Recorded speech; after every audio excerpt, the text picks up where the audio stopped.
Guys, welcome back to our YouTube channel. അപ്പം ഇന്നത്തെ video പറയുന്നത് നമ്മളൊരു മുട്ട റോസ്റ്റ് ആക്കുന്നതിന്റെയാണ്. നമ്മളിത് യൂട്യൂബ് ചാനൽ തുടങ്ങിയിട്ടൊന്നും വലിയ ദിവസങ്ങളൊന്നും ആയിട്ടില്ല. അപ്പം പഠിച്ചു വരുന്നേ ഉള്ളൂ. അതിന്റെ എല്ലാം പോരായ്മകൾ കുറെ ഉണ്ട്. നമുക്കൊന്നും മൈക്ക് ഇല്ല, അപ്പൊ സൗണ്ട് അത്രക്കൊന്നും നിങ്ങളിലേക്ക് എത്തൂല. അപ്പം ഉള്ള ഒരു ഇതിൽ അഡ്ജസ്റ്റ് ചെയ്ത് നമ്മൾ വീഡിയോസ് ഇടുന്നതാണ്. നമ്മൾ ഇന്ന് അപ്പം ഉണ്ടാക്കാൻ പോകുന്നത് എഗ് റോസ്റ്റാ. അപ്പൊ അതെങ്ങനെ ഉണ്ടാക്കുവാന്ന് ഓക്കെ, നമുക്കപ്പം മുട്ട റോസ്റ്റ് ഉണ്ടാക്കാം. നമ്മള് സിമ്പിൾ ആയിട്ട് ഒരു മുട്ട റോസ്റ്റ് ഉണ്ടാക്കാൻ പോകുന്നത്. ചോറിന് ഇപ്പം കഴിക്കാനൊന്നുമില്ല, അതുകൊണ്ട് എങ്ങനെയെങ്കിലും ഒരു സംഭവം ഉണ്ടാക്കി വേഗം തിന്നാൻ വേണ്ടി നമ്മൾ സിമ്പിൾ ആയിട്ടുള്ള മുട്ട റോസ്റ്റ് ഉണ്ടാക്കാന്ന് വിചാരിച്ചു.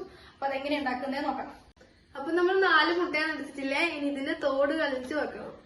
പിന്നെ അതിനുശേഷം നമുക്ക് ഇതിന് വേറെ ഇൻഗ്രീഡിയൻസ് എന്ന് പറയുന്നത് ഒന്നുമില്ല. നമ്മളെ സാധാരണ ഉള്ളി, തക്കാളി, ഇഞ്ചി, വെളുത്തുള്ളി, പിന്നെ ബാക്കി എണ്ണ, ജീരകം, ബാക്കി പൊടികൾ നമുക്ക് ചെയ്യുമ്പോൾ നോക്കാം. ആദ്യമായിട്ട് ഫസ്റ്റ് ചെയ്യേണ്ടത് നമുക്ക് ഇഞ്ചി, വെളുത്തുള്ളി എണ്ണയിലിട്ട് വാട്ടാം. സ്റ്റാർട്ട് ചെയ്യാം. നമുക്ക് ആദ്യം വഴറ്റിയെടുക്കാം. ചട്ടി ചൂടാകുമ്പോ എണ്ണ ഒഴിക്കാം.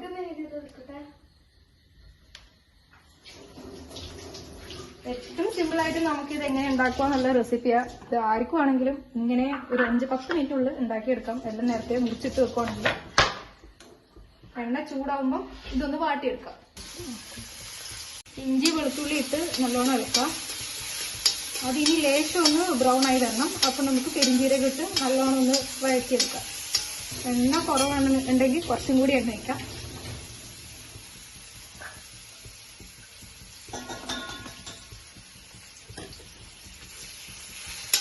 അടിക്ക് പിടിക്കുവാണെങ്കിൽ ഇത് കരിഞ്ഞു പോകും. അതുകൊണ്ട് തന്നെ ഇത് ഇറക്കിക്കൊണ്ടേയിരുമ്പോ എന്തെങ്കിലും അടിക്ക് പിടിച്ചു കഴിഞ്ഞാൽ സംഭവം കുളവും. കുറച്ച് ആവശ്യത്തിന് പെരിഞ്ചീരകം ഇടാം. കുറച്ച് ഇട്ടാൽ മതി. ഇതിങ്ങനെ തോലെല്ലാം കളഞ്ഞിച്ച് ഇവിടെ സെറ്റ് ചെയ്ത് വെക്കാം. അപ്പം ഇത് 2 വലിയ ഉള്ളിയും പിന്നെ ഒരു 3 തക്കാളിയാണ്. അപ്പം ഇത് ഇടുന്ന ആവട്ടെ. അപ്പത്തേക്കും നമുക്ക് ഇതൊന്ന് അരച്ചെടുത്തിട്ട് വരാം രണ്ടും കൂടിയിട്ട്. അപ്പൊ കാര്യം നമ്മളിത് അരച്ചെടുത്തിട്ടുണ്ട്. കണ്ട, ഇത് ഈ ഒരു ടെക്സ്ചറാണ് നമുക്ക് വേണ്ടത്. അപ്പൊ നമുക്കിത് നേരെ ഇതിന്റെ ചട്ടിയിലേക്ക് ഒഴിക്കാം.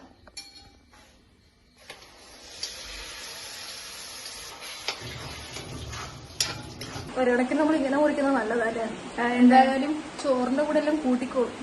അല്ലെങ്കിൽ തക്കാളി എല്ലാം ആണെങ്കിൽ തക്കാളി അവിടെ എടുത്തിട്ട് അവിടെ സൈഡിൽ മാറ്റി വെക്കും. സത്യം, ഉള്ളി പിന്നെയും കൂട്ടും. എന്നാലും തക്കാളി എന്ന് പറയുന്നത് എല്ലാം ഇവിടെ പ്രത്യേകിച്ച് എല്ലാരും മാറ്റി വെക്കുന്ന സാധനം.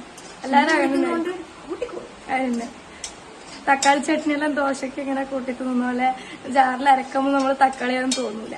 അപ്പൊ നമ്മൾ അങ്ങനെ തിന്നും. അപ്പൊ നമുക്കിത് ഇതിടെ ആയിക്കൊണ്ടിരിക്കുന്നുണ്ട്. അപ്പം ഇത് കുറുകി വന്നു. ഇനി നമുക്ക് പൊടിയിടാം. മുളക് പൊടി കുറച്ചധികം ഇട്ടോ, കാരണം നമ്മൾ വേറെ മുളകൊന്നും ഇടുന്നില്ല. അതുകൊണ്ട് കുറച്ചധികം മുളക് പൊടി ഇടാം. പിന്നെ ആവശ്യത്തിന് ലേശം മഞ്ഞൾപ്പൊടി, കുറച്ച് മല്ലിപ്പൊടി,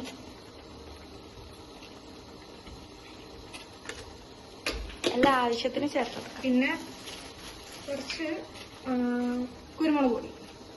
ഉപ്പ് ചേർക്കാനായിട്ടില്ല, ഉപ്പ് നമുക്ക് അവസാനം ചേർക്കാം.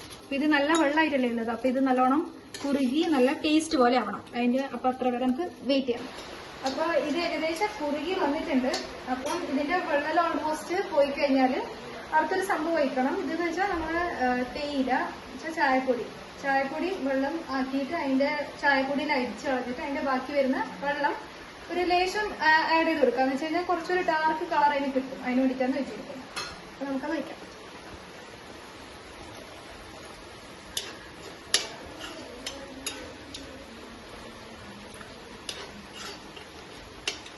കുറച്ച് മാത്രമേ ഒഴിക്കുന്നുള്ളൂ. ഒരു ഗ്ലാസ് കംപ്ലീറ്റ് നമ്മൾ ആക്കിയായിരുന്നു. പക്ഷെ അതിന്റെ ഒരു പകുതി ഭാഗം മാത്രം ഒഴിച്ചു കൊടുക്കും.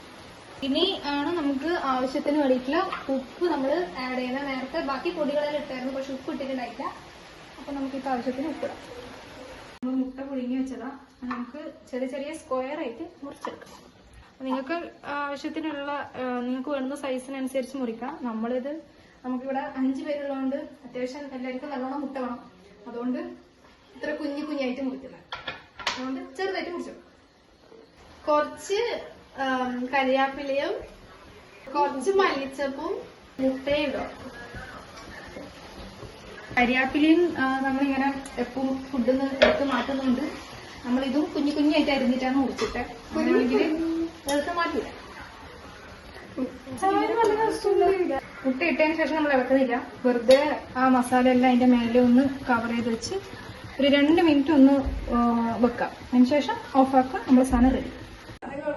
അപ്പൊ ഗൈസ് നമ്മൾ ഉണ്ടാക്കി കഴിഞ്ഞു. ഇനി നമുക്ക് അതിന്റെ കുറച്ച് സെൻസറി അനാലിസിസ് നടത്താൻ വേണ്ടി വേറെ ആരുമല്ല അച്ഛനും അമ്മേനെയും കൊണ്ടൊന്ന് ടേസ്റ്റ് ചെയ്യിപ്പിക്കണം. അപ്പൊ അതിനു വേണ്ടി നമുക്ക് കൊടുത്തിട്ട് എന്താണ് അവരെ റിയാക്ഷൻ എന്ന് നോക്കാം. സാധനം ഇതാ റെഡി ആയിട്ടുണ്ട്. നമ്മള് കുറച്ച് മാത്രം ഒരു ബൗളിലെടുത്ത് മാറ്റി വെച്ചിട്ടുണ്ട്. കുറച്ച് മേലെ മല്ലിച്ചപ്പും കരിയാപ്പിലെല്ലാം എടുത്ത് വെച്ചിട്ടുണ്ട്. നമുക്കിനി അവരെ റിയാക്ഷൻ എന്താ നോക്കാം. ഗൈസ് അച്ഛൻ ചതിച്ചു. അച്ഛൻ പുറത്തേക്ക് പോയി. അപ്പൊ ഇപ്പം അമ്മേനെ കൊണ്ട് നമുക്ക് സെൻസറി അനാലിസിസ് നടത്താം. എന്താ ഏർക്ക് ശരിക്കും ഉള്ളത് നല്ല ടേസ്റ്റ് ആയിരിക്കും സൊല്ലുമാ. അയ്യാ നല്ല ടേസ്റ്റ് ആണെന്ന് സൊല്ലണം. അതിന്റെ അകത്ത് മല്ലിച്ചപ്പൊക്കെ ഉണ്ട്. എന്താണെന്ന് ശരിക്കും അഭിപ്രായം തന്നെ പറയാം. മുട്ട എടുക്ക്, അതാ മെയിൻ. എപ്പിടി ഇருக்கு ഇത്ര ലാലോചിക്കാൻ എന്തില്ല. ഓവർ എക്സ്പ്രഷൻ ഉള്ള പോലെ തന്നെ പറഞ്ഞു. നന്നായിട്ടുണ്ട് ഗായ്സ്, നന്നായിട്ടുണ്ട്. നിങ്ങൾ ശ്രമിച്ചു നോക്കാം. വേറെ ആരാക്കിയ നമ്മളല്ലേ, പിന്നെ നന്നാവാതിരിക്കുക. ഓഹോ പിന്നെ എങ്ങനെ തിന്നത്? നന്നായിട്ടുണ്ട് ഗായ്സ്, നിങ്ങളും കൂടെ ശ്രമിച്ചു നോക്കിക്കാം. അപ്പൊ ഓക്കെ, അടിപൊളിയായിട്ടുണ്ട്. അപ്പൊ നമ്മളെ മുട്ട റോസ്റ്റ് റെഡി. ഇനി ഒന്നുമില്ല, ഇനി നല്ല സമയം ലേറ്റ് ആയി. നമുക്ക് ഇനി ഫുഡ് കഴിക്കുക, കിടന്നുറങ്ങുക, അത്രേ ഉള്ളൂ. അപ്പൊ ഇനി അടുത്ത വീഡിയോ ഇപ്പം എന്നാ please subscribe, like, support. By.